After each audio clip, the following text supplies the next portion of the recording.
It's spinning. And we are live. Hello, my lovey. I am here with the fantastical Jennifer Bloom, who is a money mindset expert and helps people resolve all those sticky, icky issues around the financial world. So, welcome, Jennifer. I'm so glad you're here. Hey, thanks for the invitation, Mel. I'm looking forward to having a conversation. Absolutely. We were just talking about how, we're kids, we put together our mindset, our actual blueprint for how to be alive, how to handle money, relationships, all the things. And we're young, we're not discerning, and we're certainly not wise. Or I was not a wise child. I was like, can I jump off of it? I think I can. So we're putting together all of these messages that we're seeing, in our family, around other adults, caregivers, around movies, and finding out what's important. And we're just little sponges and we soak it up. And so that can wreak havoc later, because if you have the mindset, for instance, that money is bad, or only bad people have money, or that money is very difficult to earn, well, okay, then your subconscious is like, yep, okay, I'll bring you that. And it will be hard. It'll be hard to earn it, it'll be hard to keep it. So I would love your thoughts on this, Jennifer. Well, yes to all of it.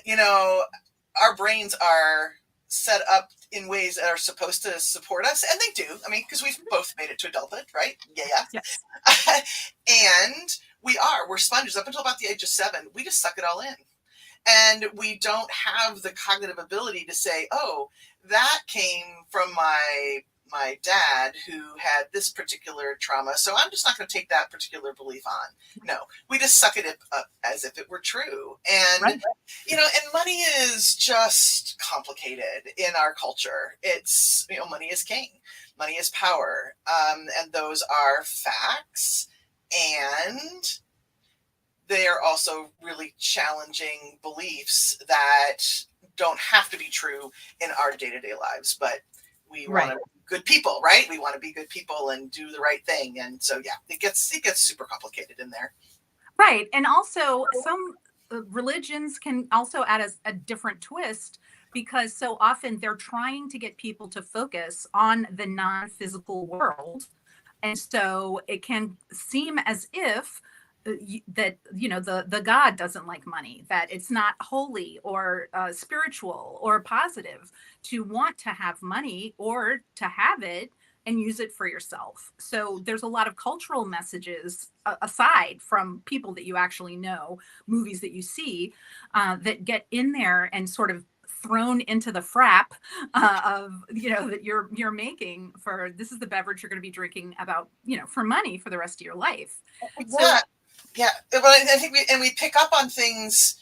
We pick up on messages that, again, aren't grounded in truth, which is like, well, am I a worthy person if my bank account is low? If I am not giving and doing all of these service acts, am I not a good person?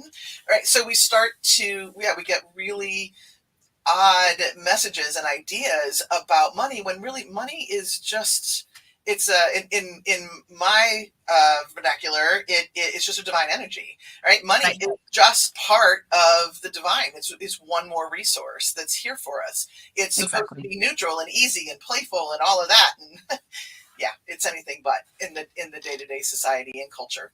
Well, and it can feel like that. And emotion comes in, logic goes bye bye, and you're operating on this system that you don't even know you have.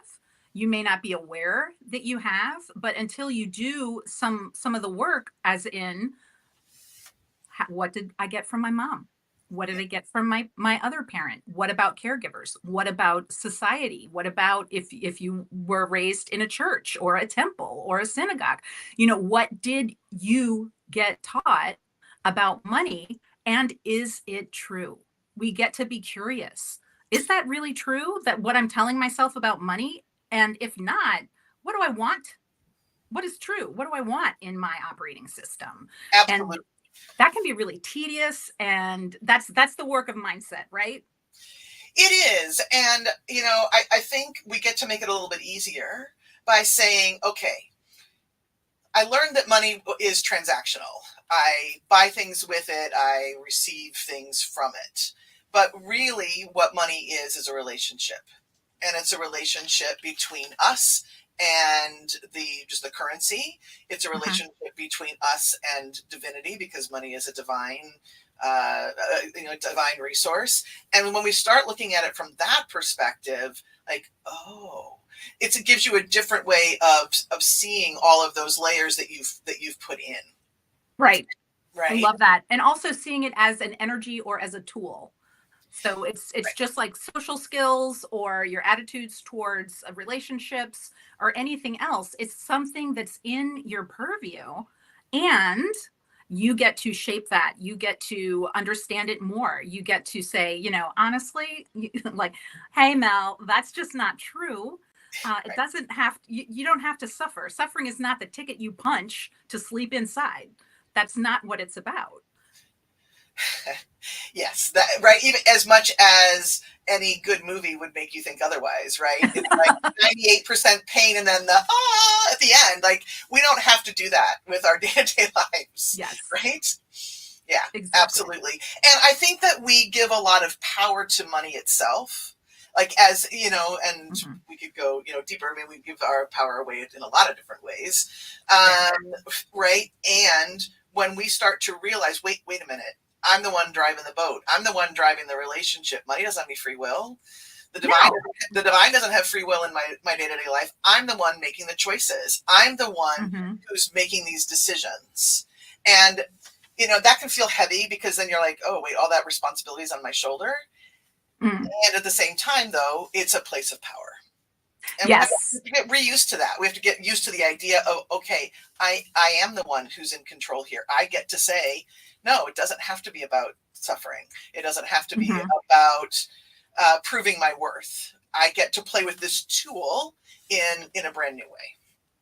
And that can be kind of a heart stopper, because the layers of the onion that is your mindset towards money, it has been going on a long time, and that is under pressure. It might feel like it's a crystalline structure, that's just permanent and infused into your DNA. So what are some, let's try to think of some hacks to help people really identify and just be aware when those subconscious messages are coming in that, money is hard to earn, or bad people have money, or whatever flavor that is for the listener. Right. So I think the easiest way to start, and I'm somebody who's very kinesthetic and feeling based. So I'll start here and then we can add on for those who have other skill sets. But if it's something that's making you feel afraid, it's probably not true. Yeah. Which again, it goes against all of our biology, because if fear is present, we are supposed to run. Exactly. Right? That's baked into us to tell us that there's some danger. But Hmm. what that feeling state actually is it's these rules that you've laid down on your subconscious that are saying, this is you're starting to think something that's opposite to what we think is true. Hmm. That's all that message is. It's just a signal. But if you can start from the premise of, when I'm in a space of fear or worry about money, whatever that belief in whatever that belief is inaccurate. It's something that so the divine part of you, that inner guidance part of you, is saying, not going to go down that, right? That doesn't Hmm. that doesn't jive with me. So I that's love that. that's a good place to start. And Yes. then you can be curious, like, okay, so I'm feeling afraid. What am I believing? All right, Exactly. right. Oh, okay. Wait a minute. I'm believing. Okay, I've heard from working 20 years, right? 30 years of working. You're supposed to have X amount in your retirement account. Okay, now I'm in fear and worry, Right. because I'm looking at all the how am I going to get it in there? Well, Exactly. right. It's a data point. It's not necessarily truth. I love the idea of the data point and the idea of curiosity and just being with whatever that feeling of, whether it's fear, anger, it's going to be something emotional. Interesting. Okay. I'm thinking, feeling such and such, and this is why. Oh, I'm afraid to ask for my value, or I don't think that good people want to accumulate wealth. Well, money is just an amplifier. So if somebody's bleep bleep bleep, then they're just going to be more of that. when they Right. have more resources to draw from. And if someone's lovely and kind, then they'll have more resources to continue being that way. Right. Money amplifies character, Yes. right. One of the things that a good mentor of mine has said is, if you're worried about it, you're not one of those people whose character is bad, right? If you're worried about Yes. money changing you, right, you're not the one that's going to be changed by having that money. So yeah, so you can actually go at it from either direction. So as we're looking at it from an emotional standpoint, and then getting Mhm. curious. The other way to do it is to start to rehearse in some way a new belief about money, Love it. right? Give yourself a new script. Right, and then Absolutely. yeah, and so that does several things. First of all, it opens you up to new possibilities, and it's also going to root out those parts of you that go, oh, that's Mm. right. And so then you can do some release work. It's a bit of a dance. I think mindset really is a bit of a dance. It's releasing, coming into something new, amplifying that new, and then, oh nope, here's another layer that I get to shift around. Right. And I also I'm always searching to dispel the myth that mindset work is something that you get to a point where you're finished. Like that's just not how we are. We are ever changing. Just physically, the neuroplasticity that's in our brain, that the structures of our brain change according to what we are learning, what we are experiencing. COVID changed our brains in the same way they're finding the structural changes in teenagers and children's brains who went through COVID. It's the same structural changes that people have from highly dysfunctional and abusive households. Mm, And it wasn't anyone's fault, right, right? It wasn't right. something that anyone did to you or your parents or whomever, but that's the legacy that we're having. And so there is disordered thinking there that we get to root. I love what you said, root it out. Yeah, Let the roots grow for something good and true and helpful. yeah, absolutely, absolutely. And I think that um, as much as we can do it, even though mindset sounds very established in the brain and the mind, Mhm. there's also using tools that get you into your body so that you can feel things, or something that's Mhm. going to do that release work, help you with that release work. My flavor of choice is EFT, right? When you so that you don't have to think your way. It can be easier than thinking Yes. your way into something new, right? Right, right, and it's the same as I like to use the term falling in love. Mm, When you fall in love with someone, your brain is behaving as an addict. You are absolutely all about that other person. You want to know every single thing. You guides your thoughts, your feelings, everything. And so when you can fall in love with yourself and have that level of deep curiosity about why it is that you think the way you do, that you operate the way you do, that you have this reaction when, someone reminds you of whatever episode in your life. Well, that's the gorgeous, juicy stuff. That's what you talked earlier about giving away your power. That is the antithesis yes. of giving away your power. It is absolutely supremely powerful to have the curiosity to learn everything about yourself and why. Why are you that way? Fascinating. It, And it, what do you want to be? Fall in love with that and go to that.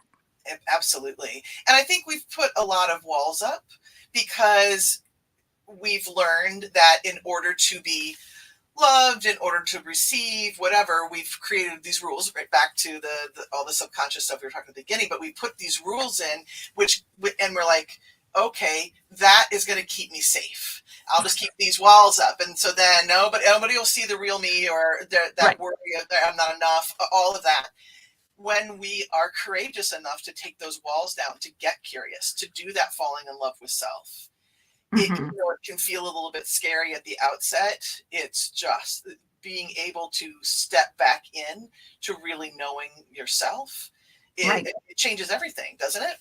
Absolutely. Absolutely. And having the curiosity and the vulnerability, Mm-hmm. it feels supremely uncomfortable. However, when we do summon up the courage to exist in that sort of space, so many things open. And so then if you can just keep paying attention to the things that are opening to you, and that the things you're able to release and let go, right? Not because it's not your fault.